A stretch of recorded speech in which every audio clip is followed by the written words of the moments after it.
en Cristo. Si se da cuenta, ahora Pablo está con una lija suavecita, pasándola, componiendo las cosas, pero manifestando la regla de la misericordia y de la restauración en medio de la comunidad de Corinto. Si lo hemos leído así, entonces descubrimos lo que en tesis habíamos señalado, que la carta se traspapeló y de alguna manera pues tenemos que ponerla en su orden.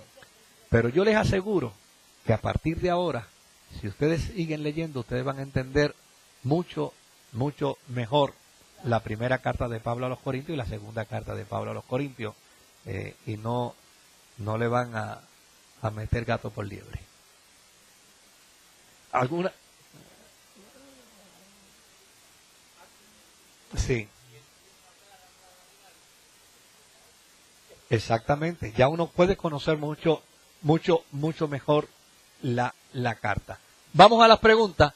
El 6:14, primera de Corintios, segunda de Corintios 6. Ok. Ah. Te quitaron el testimonio por 2 años y todavía te duele.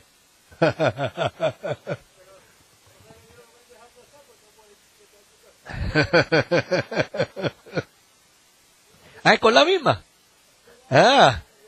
¿Y qué te aplicaron? El yugo desigual. No os unáis en yugo desigual con los incrédulos. Porque qué compañerismo tiene la justicia con la injusticia, y qué comunión la luz con las tinieblas, y qué concordia Cristo con Belial, o qué parte el creyente con el incrédulo. Mire, nosotros hacemos a veces una traspolación del texto y lo hacemos de manera injusta. O sea, en aquel tiempo, un ciudadano de Corinto que no fuera cristiano era una bestia encarnizada.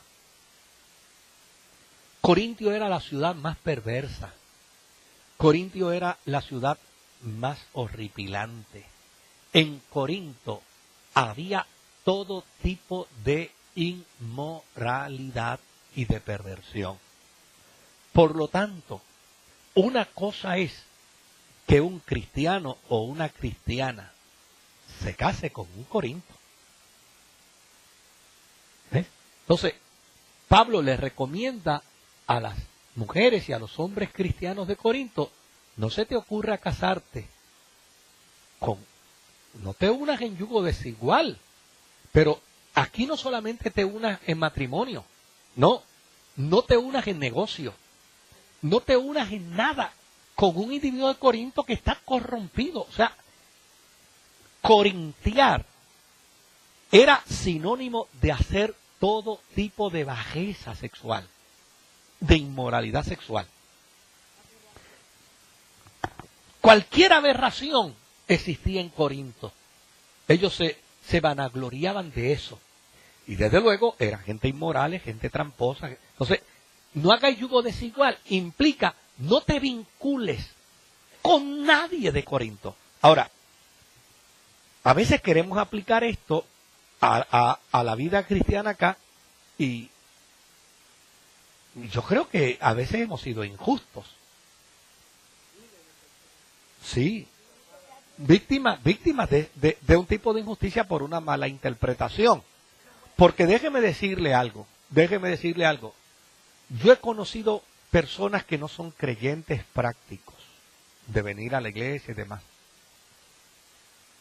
y se han casado con mujeres que son cristianas. Y yo voy a dar un ejemplo del que yo puedo mencionarlo.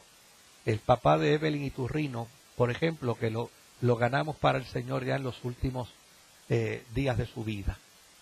Papá de Evelyn era un cocinero de barcos. Toda su vida fue cocinero de barcos. No era un creyente práctico. Pero, óigame, había que ver la conducta de este hombre. Un hombre de una moralidad extraordinaria, de unos valores extraordinarios, de unos principios cristianos extraordinarios. Y era el hombre que se encargaba a las 6 de la tarde de decir, hey, ya se acabó, hay que empezar a prepararse para irse para la iglesia. O sea, él velaba que su familia estuviera en la iglesia.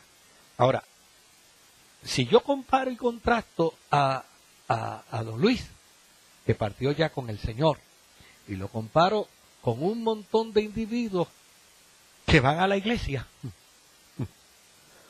pero son fruto del poema "Pasarás por mi vida sin saber qué pasar", ¿verdad? Entonces, ¿a quién yo puedo identificar como cristiano? Pues entonces, el que venga a la iglesia no quiere decir que es cristiano. Además que dos personas pueden tener la misma fe, pueden ir a la misma iglesia, pueden recitar los mismos textos y a lo mejor son yugo desigual. Porque si no cuadran en otros tantos aspectos de la vida, pues no cuadran y no hay manera de que cuadren. Entonces, ese concepto de yugo desigual aplicado directamente a este texto es improcedente. Ah, no, desde luego. Es que eran producto de algunas experiencias de algunos individuos esquizofrénicos y locos que iban a la iglesia, buscaban una esposa y después que se casaban con ella le decían, nunca vuelves a la iglesia. Y eso se daba. Entonces, como resultado de la excepción, se aplicaba la regla. Pero esa es la excepción. Y puede ser la excepción. Porque lo mismo puede ocurrir de manera inversa. Gente que pueden ir a la iglesia y aparentar una vida cristiana y la conducta no ser cristiana.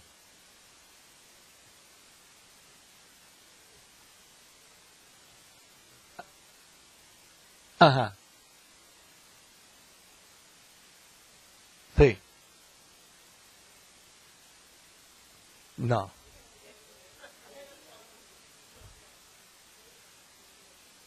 No, no tiene que ver.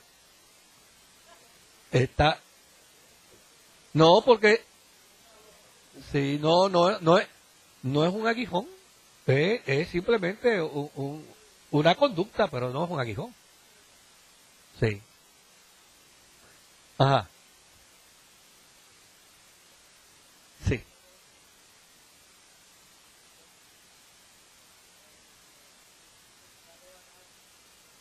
Sí.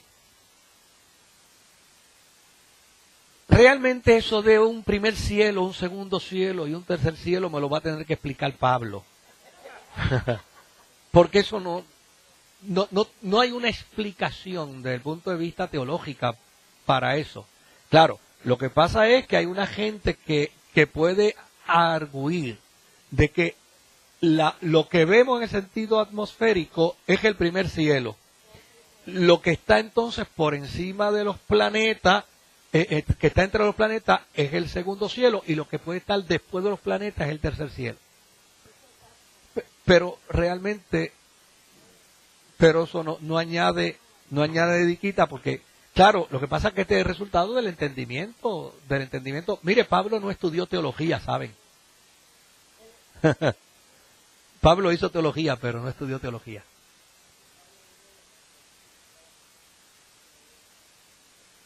Exactamente. Como hijo de su tiempo, pues así era como se entendían los conceptos y así era como se explicaba. Sí, yo sé que tú has levantado la mano, te tengo a ti por acá. Ajá.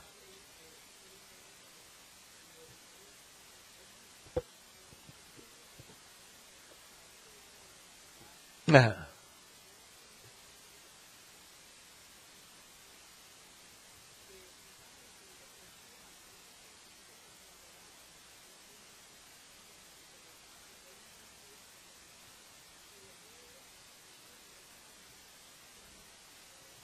Bueno, no necesariamente. Lo que pasa es que para muchos cristianos en el primer siglo, el ser víctimas de la persecución y de la tortura fue entendido por ellos como, como la mejor experiencia para ser mártir.